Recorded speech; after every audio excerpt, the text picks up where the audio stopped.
Now, Storm Tracker 9 weather with meteorologist Cameron Landfield. Good morning, everybody, and happy Thursday.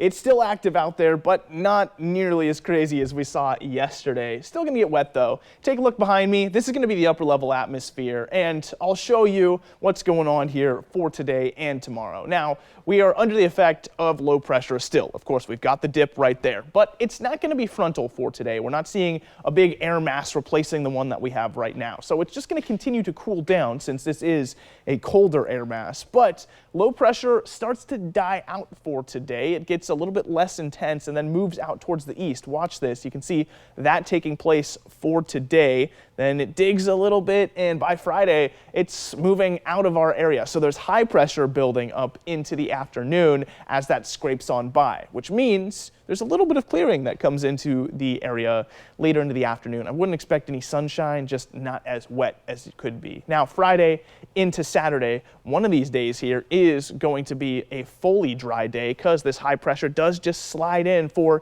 a very brief amount of time before the next storm system comes through. So you can look forward to a little break in the rain coming up in the next couple days before it does return. Now, speaking of rain for today, here are the totals that we're seeing on our models for today. And you might have remembered yesterday's. These are way, way lower, especially out on the coast. They were seeing upwards of 2 inches in a few places. So today, not as wet, but still a good bit of rainfall for the day ahead here, 1/4 of an inch for Eugene. Now, when does that all come? Well, essentially before about 4 o'clock. That's what you can see here on the Stormcast. So moving through 8 a.m., there's some activity up towards the north. There's on and off activity everywhere, but the strongest point should be between 10:30 and about noon. You can see this one cell developing here, and then it gets stronger, passes towards the east, and moves into the Eugene and Roseburg area as we get into 12:30. I do need to point out that cell right there over Florence, too. That could come up with a little bit more lightning. And as we move into 3 o'clock and then 4, things get less prominent. Like I said, we start to see that high pressure moving in and the low pressure dying off. So there's only a couple showers left at that point.